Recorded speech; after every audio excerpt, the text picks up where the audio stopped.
तर नमस्कार मित्रांनो, माझे नाव आहे पवन पाटील आणि मी तुमचे सर्वांचे आपल्या यूट्यूब चॅनलवर स्वागत करत आहे. तर आपण या व्हिडिओमध्ये जाणून घेणार आहोत पोस्ट ऑफिसच्या स्कीमबद्दल, जे की आहे रुरल पोस्टल लाईफ इन्शुरन्स आणि पोस्टल लाईफ इन्शुरन्स. तर यासाठी आपल्यासोबत आलेले आहे पोस्ट ऑफिसचे कर्मचारी तुषार काळे सर. तर नमस्कार मित्रांनो, मी तुषार काळे, पोस्ट विभाग चंद्रपूर येथे कार्यरत असून आपण या व्हिडिओमध्ये RPLI म्हणजेच ग्रामीण डाक जीवन विमा बद्दल पवन सरांकडून माहिती घेणार आहोत. तर आपल्या पोस्ट ऑफिसच्या ज्या तुम्ही दोन इन्शुरन्स पॉलिसी म्हणत आहात, PLI आणि RPLI, तर PLI आणि RPLI मध्ये मुख्यतः फरक काय असतो? तर बघा सर, PLI आणि RPLI मध्ये जो मुख्यतः फरक आहे तो म्हणजे बघा, RPLI म्हणजे असते रुरल पोस्टल लाईफ इन्शुरन्स आणि PLI म्हणजे असते पोस्टल लाईफ इन्शुरन्स.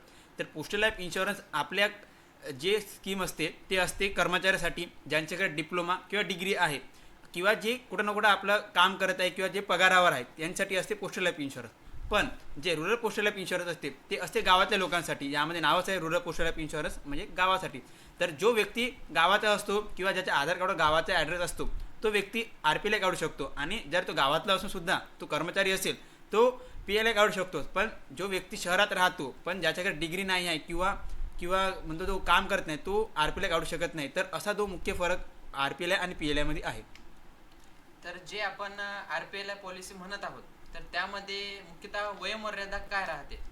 तर बघा सर, RPLI आणि पोस्टल लाईफ RPLI आणि PLI हे दोन्ही असो स्कीम, यामध्ये वयोमर्यादा एकच आहे. एक तर व्यक्ती जो 18च्या वर असो आणि एक व्यक्ती 55च्या खाली असो. जर या दोन्ही गटामध्ये तो बसत असेल तर तो पोस्टल लाईफ इन्शुरन्स किंवा RPLI हे दोन्ही काढू शकतो. आणि यामध्ये मॅच्युरिटी कधीपासून कधीपर्यंत राहते? तर बघा, आपल्या पोस्टल लाईफ इन्शुरन्समध्ये मॅच्युरिटी जी आहे ती कमीत कमी बघा 35 वर्षाची आहे आणि जास्तीत जास्त इथून 5-5 वर्ष, समजा 35 नंतर 45, 45 नंतर 50, 55, 58 आणि 60 असे 5-5 वर्षाच्या टप्प्यावर आपली पॉलिसीची जी मॅच्युरिटी आहे ती आहे. तर म्हणजे एखाद्या व्यक्तीने 18व्या वर्षी पॉलिसी काढली तर ती 35व्या वर्षी सर्वात प्रथम मॅच्युरिटी होऊ शकते. बरोबर सर, तुम्ही जे बोलले ते बरोबर बोलले आहे. तर जर मी माझा 1 लाखाचा RPLI पॉलिसी काढली तर त्यामध्ये मुख्यतः माझा प्रीमियम काय राहील आणि मला भेटणारे बेनिफिट्स काय राहतील? तर बघा सर, मी तुम्हाला आपल्या मोबाईलवर दाखवतो. ही जी पोस्ट इन्फो ॲप आहे हे तुम्ही पण डाउनलोड करू शकता आणि तुम्ही यामधून सगळी इन्फॉर्मेशन तुम्ही पण पाहू शकता. तर बघा, आपण या ॲपमधून इन्शुरन्स पाहू शकतो. तर हे बघा, आपल्या इकडे दोन्ही पण ऑप्शन्स असतात, PLI आणि RPLI. तर ठीक आहे, तर PLI आणि RPLI मध्ये तुम्ही बघू शकता. मी आता तुमचं RPLI काढणार आहोत. तर बघा, तुमच्या 1 लाखाचा आपण RPLI काढणार. तर तुमची एज तुम्ही सांगा सर, तुमची डेट ऑफ बर्थ काय आहे? माझी डेट ऑफ बर्थ 30 मार्च 2000. ठीक आहे, 30 मार्च 2000. ठीक आहे. तर यामध्ये दाखवतात तुमचे वय आहे ते आहे 24 वर्ष. नेक्स्ट बर्थडेला तुमचे जे होणार ते 24 वर्ष होणार आहे. तर बघा सर, तुम्ही इथे बघू शकता. तर आपल्याकडे 3-4 स्कीम असतात, पण आपल्याला जे रिटर्न भेटतात ते म्हणजे इंडॉमेंट अशुरन्स. तर यामध्ये तुम्ही बघू शकता तुमचे वय आहे 24. तर तुम्ही तुमच्या वयाच्या 35पर्यंत तुमची पहिली मॅच्युरिटी येणार. त्याच्यानंतर वयाच्या 40, 45, 50, 55, 58, 60. तर बघा, जर तुम्ही तुमच्या वयाच्या 35पर्यंत काढताय, तुमचं ड्युरेशन झाली आहे पॉलिसीची 11 वर्ष.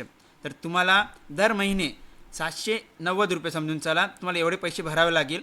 आणि जर तुम्ही तुमच्या वयाच्या 60पर्यंत काढत आहे तर तुम्हाला 203 असे मंथली प्रीमियम भरावे लागेल. तर तुम्हाला वाटत आहे तुम्ही मंथली भरू शकता, मंथली भरावे, किंवा तुम्हाला इयरली जे प्रीमियम आहे, आपल्याकडे इयरली पण प्रीमियम भरायची सुविधा आहे, क्वार्टरली पण आहे, हाफ इयरली पण आहे. तर तुमच्या मनाने तुम्ही जे अमाऊंट आहे तुम्हाला सोयीस्कर पडणार त्याप्रमाणे तुम्ही तुमच्या भरू शकता. तर आणि आपल्या पोस्ट ऑफिसमध्ये 48% जो बोनस रेट आहे तो दरवर्षी तुम्हाला 48% बोनस रेटने पैसे रिटर्न मिळणार. म्हणजे जर आपण प्रीमियम आपला ठरतो आपण किती वर्षासाठी आणि किती रुपयांचा पॉलिसी काढतो त्यानुसार. Yes sir. तर बघा, आपला जो पण पॉलिसी रेट आहे तो आपल्याला दरवर्षी 4800 हा बोनस रेट भेटू राहिला. तर एका वर्षी 4800 रुपये. तर असं समजून चला, तर तुम्ही तुमच्या पॉलिसीच्या इयर आहे, ड्युरेशन आहे 11 वर्ष. तर 4800 × 11 म्हणजे 52,800 एवढा तुम्हाला बोनस रेट मिळतो. जर तुम्ही समजा तुम्ही 9,200 तुम्ही 53 11 वर्षासाठी जर तुम्ही पॉलिसी काढली आहे तर तुम्ही एवढे रुपये अमाऊंट भरू राहिले, तर त्याला तुम्हाला दरवर्षी 4800 रुपये हा बोनस भेटू राहिला. जर इन केस तुम्ही जर 60 वर्षापर्यंत काढत आहे तर तुम्ही दरवर्षी फक्त 2,231 रुपये भरत आहे, पण तुम्हाला बोनस भेटू राहिला 4,800. अशा प्रकारे तुम्हाला 60व्या वर्षी पूर्ण जो बोनस आहे तो 1,72,800 असा बोनस रेट भेटणार आहे. तर RPLI ही जी पॉलिसी आहे ती आपण महिन्याची किंवा वार्षिक हे भरू शकतो आणि हे मुख्यतः ग्रामीण भागातील लोकांसाठी फायदेशीर आहे. तर RPLI भरण्याची सुविधा आपल्याला काय राहील? तर बघा, RPLI आपण जेव्हा RPLI किंवा PLI काढतो तर तुम्हाला RPLI सोबत की आणि PLI सोबत एक बॉन्ड येतो आणि एक पासबुक येते.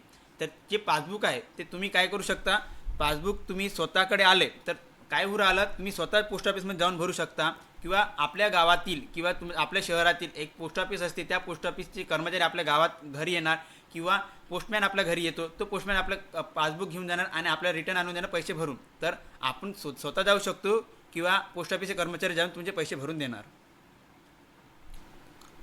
तर ही जी आपण ग्रामीण विमा पॉलिसी काढू तर याचा भरण्याचा कालावधी काय राहतो? तर बघा सर, आपली जे पण RPLI म्हणा किंवा PLI म्हणा, तर तुम्ही एक तर महिनेवारी भरू शकता, एक तर तिमाही भरू शकता किंवा 6 महिने भरू शकता किंवा इयरली भरू शकता. तर जे लोक एक सॅलरीड आहे किंवा जे कर्मचारी आहे ते महिनेवारी भरतात, सहसा महिनेवारी भरतात आणि जे शेतकरी वर्ग आहे किंवा जो गावातला वर्ग आहे तो एक तर 6 महिनेवारी भरतो किंवा इयरली भरतो. तर जो व्यक्ती महिनेवारी काढतो तो वर्षवारी भरू शकतो. जर त्यांनी 6 महिन्याचे भरले आहे तर त्याला 1% रिबेट भेटतो पहिले भरले आहेत तर, आणि एका वर्षात जर त्यांनी पहिले भरले आहे तर त्याला 2% असा रिबेट भेटतो.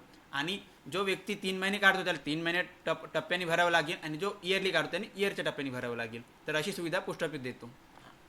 तर ही जी आपण पॉलिसी म्हणत आहात तर यामध्ये समोर आपल्याला लोन वगैरे काढण्याची काही व्यवस्था आहे का? तर बघा सर, आपल्या पोस्ट ऑफिसमध्ये जेव्हा तुम्ही 3 वर्ष तुमचे प्रीमियम भरून पूर्ण होतात त्यानंतर तुम्हाला लोनची सुविधा भेटते. तर लोनची सुविधा बघा, आपल्या पोस्ट ऑफिसमध्ये जेव्हा जे रक्कम तुम्ही 3 वर्षात जमा करतात त्या रकमेवर तुम्हाला 4थ्या वर्षी 90% एवढं लोन भेटतात आणि ते लोनसुद्धा दरमहा जर विचार कराल 1%च्या कमी इंटरेस्टने तुम्हाला लोन भेटते. तर आता एखादी पॉलिसी जर मी काढली 1 लाखाची तर मॅच्युरिटी होण्यापूर्वी जर ज्या व्यक्तीची पॉलिसी आहे त्या व्यक्तीला मृत्यू झाला किंवा काही घटना घडल्यास तर त्या व्यक्तीला काय बेनिफिट्स मिळतील? तर बघा सर, मी तुम्हाला आताशीनच सांगितलं होतं की आपण 1 लाखाची पॉलिसी केली 4,800 आपल्याला बोनस भेटतो. तर बघा, 4,800 बोनस भेटू राहिला, सोबतच 4,800 बोनस भेटू राहिला आणि तो व्यक्ती पॉलिसी काढली आहे, आज पॉलिसी काढली आहे, इथून 2 वर्ष त्याला काही झालं आहे ज्या पॉलिसी काढणाऱ्याला, तर 1 लाख त्याच्या फॅमिलीला भेटणार आहे. कारण की आपण पॉलिसी त्यासाठीच काढतो की काही झालं तर आपल्या फॅमिलीला काही भेटावं म्हणून, आपल्या मागं काही ना काही भेटावं म्हणून.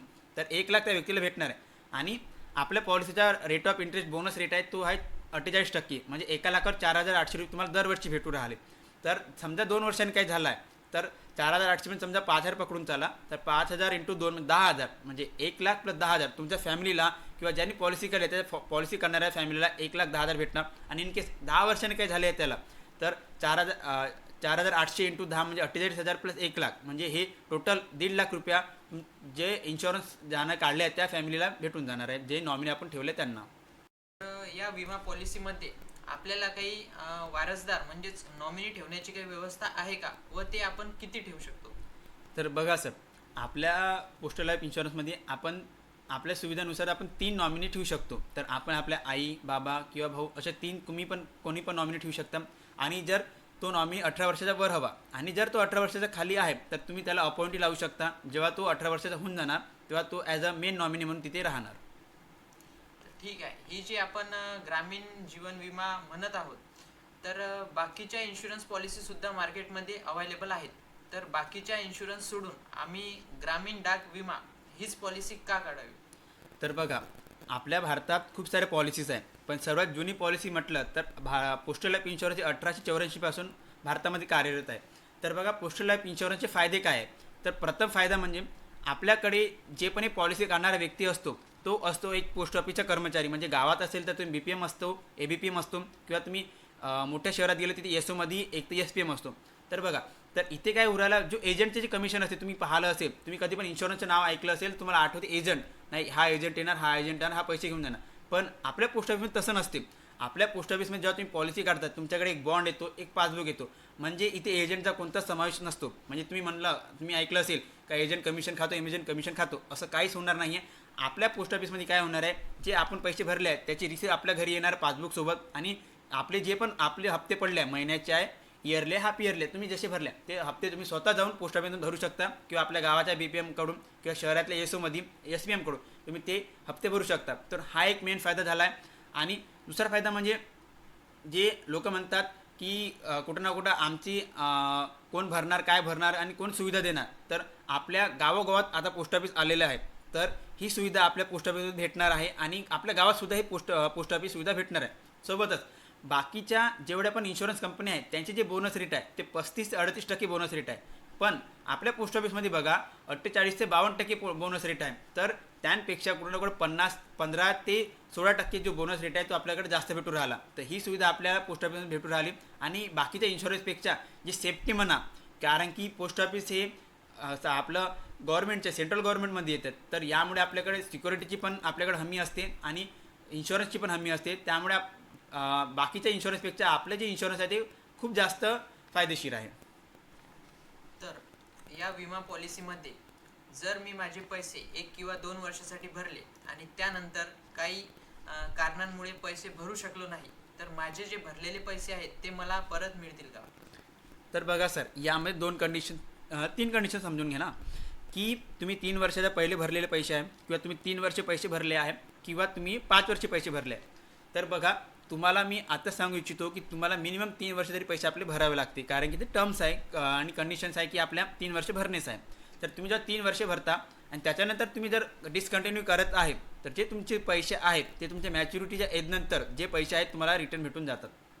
आणि समजून चला की तुम्ही 5 वर्ष भरले आहे, तर 5 वर्षानंतर जे तुमची अमाऊंट आहे त्याच्यासोबत बोनस, जर तुम्ही 5 वर्षानंतर डिस्कंटिन्यू करू राहिले तर तुमचे प्रीमियम प्लस बोनस हे 2 मिळून तुम्हाला तुमच्या मॅच्युरिटीनंतर तुमचे पैसे भेटून जातात.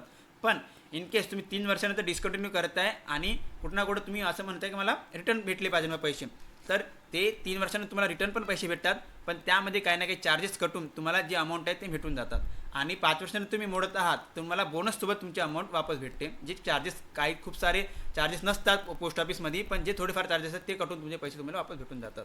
त्यामुळे तुम्ही बेफिकर राहू शकता. आणि बघा, आपण जे पॉलिसी काढत आहोत ते आपल्या सुरक्षेची काढत आहोत आणि कुठं ना कुठं आपण आपल्यानंतर आपल्या फॅमिलीसाठी काढत आहोत. तर माझं म्हणणं हे आहे की लोक काय करतात, एक मोठी अमाऊंटमध्ये पॉलिसी काढून घेतात. नाही, पहिल्या वर्षी आपल्याला पैसा आहे तर 50,000 आपण पॉलिसी काढून घेऊ, पण असं न करता मी तुम्हाला सांगू इच्छितो तुम्ही 25,000 काढा, पण दरवर्षी ते 25,000 भरा, जेणेकरून तुमच्या फॅमिलीवर पण लोड येणार नाही आणि तुमची पॉलिसी आणि तुमचे घरवाले दोघं पण सेफ राहणार आणि तुमच्या पॉलिसीना कोणाला तुम्हाला फायदा पण भेटणार.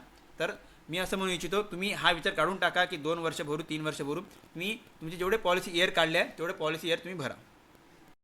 तर एकंदरीत आपल्याला या चर्चेमधून एवढे लक्षात आले आहे की आपण जर एखादी RD काढली तर RD मध्ये काय होणार आहे, फक्त आपली 1 महिन्याची बचत राहणार आहे. पण जर आपण RPLI म्हणजेच ग्रामीण डाक जीवन विमा जर काढला तर यामध्ये आपल्या बचत तर होणारच आहे.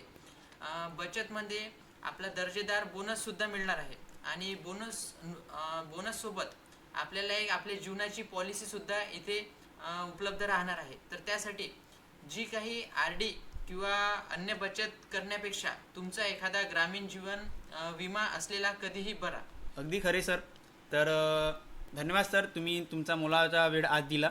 आणि या व्हिडिओमधून तुम्हाला सर्वांना हेच सांगायचं होतं की आपल्या पोस्ट ऑफिसमधलं जे PLI आणि RPLI आहे ते कसे तुम्हाला फायदेशीर ठरणार आहे आणि कसे तुम्हाला तुमच्या जीवनामध्ये याचा उपयोग होणार आहे. कारण की आज गावागावात पोस्ट ऑफिस पोहोचलेले आहे आणि पोस्ट ऑफिससोबत ह्या ज्या सुविधा आहे, पोस्टल लाईफ इन्शुरन्स म्हणा आणि RPLI म्हणा, बाकीच्या ज्या पण सुविधा आहे पोस्ट ऑफिसच्या RD म्हणा, बाकीच्या सुविधा आहेत, सगळ्या पोस्ट ऑफिसच्या सुविधा पोहोचलेल्या आहेत. तर आमचा हाच हेतू आहे की तुम्ही प्रत्येक जे पण सुविधा तुमच्यापर्यंत पोहोचते त्याचा फायदा घेतला पाहिजे. तुम्ही बाकीच्या एजंटच्या मागे न फसता आपल्या स्वतःकडून आपल्या जे बचत आहे किंवा आपले जे इन्शुरन्स आहे ते स्वतः काढावे, ही या व्हिडिओद्वारे तुम्हाला सांगणे आहे. तर या व्हिडिओ आम्ही इथेच थांबवतो आणि जे पण तुमचे डाऊट्स असतील किंवा तुम्हाला जे पण विचारायचे आहे ते तुम्ही कमेंट्स करू शकता आणि तुमचा जो पण डाऊट आहे तो नेहमी आम्ही तुमच्या लवकरात लवकर सॉल्व्ह करण्याचा प्रयत्न करू. आणि या नोटवर आम्ही हा व्हिडिओ थांबवतो. Thank you so much.